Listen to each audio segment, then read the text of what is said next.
এই মরুভূমিতে ভাই গরমের সময় যে পরিমাণ তাপমাত্রা হয় 50 ডিগ্রি তাপমাত্রা, এই 50 ডিগ্রি তাপমাত্রা আমাকে হচ্ছে যে মরুভূমিতে এসি ছাড়া থাকতে হয়।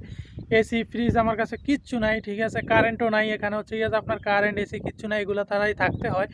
আজকে আমি আপনাদেরকে দেখাবো হচ্ছে যে আমি এই মরুভূমিতে এত কষ্টের মাঝে হচ্ছে গিয়ে যখন রোদ 50 ডিগ্রি থাকে তখন আসলে আমি কিভাবে থাকি সেটাই আজকে ভিডিওতে আপনাদেরকে আমি দেখাবো।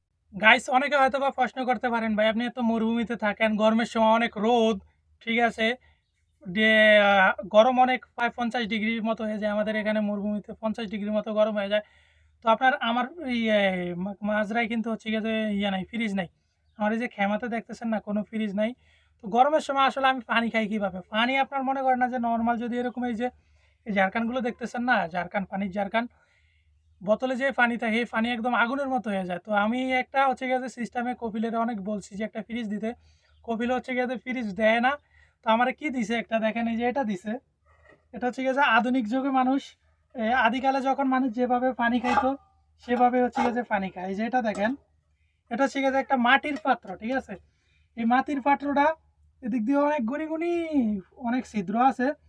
এটাতে যখন আমি পানি দেই, পানি দেওয়ার পরে আপনার ওই পানিটা হচ্ছে গিয়ে যে এদিক দিয়ে বের হয়, ঠিক আছে। বের হইলে পরে কি হয়, এই যে একটা বস্তা দেখছেন আপনারা, ঠিক আছে, এটা হচ্ছে গিয়ে যে পাটের একটা বস্তা। এই বস্তাটা তখন ভিজে, যখন হচ্ছে গিয়ে যে বাতাস লাগে তখন এই পানিটা নিচ দিয়ে একদম পুরো ঠান্ডা থাকে, ঠিক আছে। প্রাকৃতিক উপায়ে এটা হচ্ছে গিয়ে যে বলা হয় প্রাকৃতিক উপায়ে এই পানিটা ঠান্ডা হয় মরুভূমিতে। আপনারা তো আমার খেমাটা দেখছেন, আমার খেমাটার ভিতরে সব কিছুই আপনাদেরকে দেখাচ্ছি। এটাতে হচ্ছে গিয়ে যে আপনার এই থাকার জন্য কোনো হচ্ছে গিয়ে যে বেড থাকে না, ঠিক আছে, যেটাকে আমরা বাংলাতে খাট বলি, এই খাট থাকে না, ঠিক আছে। সবাই হচ্ছে গিয়ে যে নিচে, ঠিক আছে, বিছনা করে তারপরে ঘুমায়।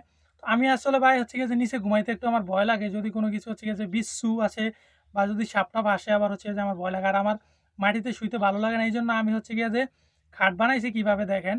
আমি হচ্ছে গিয়ে যে তবলিয়া আছে না, তবলিয়া, অনেকে হয়তো বা যারা গোডাউনে কাজ করেন তারা এই তবলিয়াগুলো চিনবেন।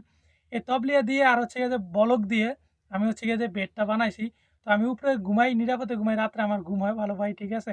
আর হচ্ছে গিয়ে যে এসি ছাড়া আমি কিভাবে থাকি, এই দেখেন আমার এখানে হচ্ছে গিয়ে যে একটা ফ্যান আছে। এই ফ্যানটা হচ্ছে গিয়ে যে আমি চালাই হচ্ছে গিয়ে যে যখন আমার এই যে মেশিন চলে। দেখেন এখন এই যে মেশিন চলতেছে, এখন কিন্তু রুমে কারেন্ট আছে, ঠিক আছে, এখন কারেন্ট আছে, এখন হচ্ছে গিয়ে যে আমার মেশিন চলতেছে, সমস্যা নাই। এখন হচ্ছে গিয়ে যে আমি ফ্যানটা চালাইতে পারবো। আর দুপুর যখন 1টা বাজে, 1টা থেকে বিকাল 5টা পর্যন্ত মেশিন চলে না, কারণ এত পরিমাণে গরম থাকে যে তখন হচ্ছে গিয়ে যে আপনার যদি মেশিন চলে তাহলে হচ্ছে গিয়ে যে মেশিন বাস্ট হয়ে যেতে পারে, ঠিক আছে। এই জন্য মেশিন তখন বন্ধ থাকে, তখন আমাকে হচ্ছে গিয়ে যে এইভাবেই থাকতে হয়। আর যখন হচ্ছে গিয়ে যে সকাল থাকে, সকাল হচ্ছে গিয়ে যে আমার মেশিন চলে, তখন তো কারেন্ট থাকে। এই যে দেখেন কারেন্ট আছে, লাইট জ্বলতেছে। এখন হচ্ছে গিয়ে যে আমি এই ফ্যানটা দিয়ে মোটামুটি চালাই।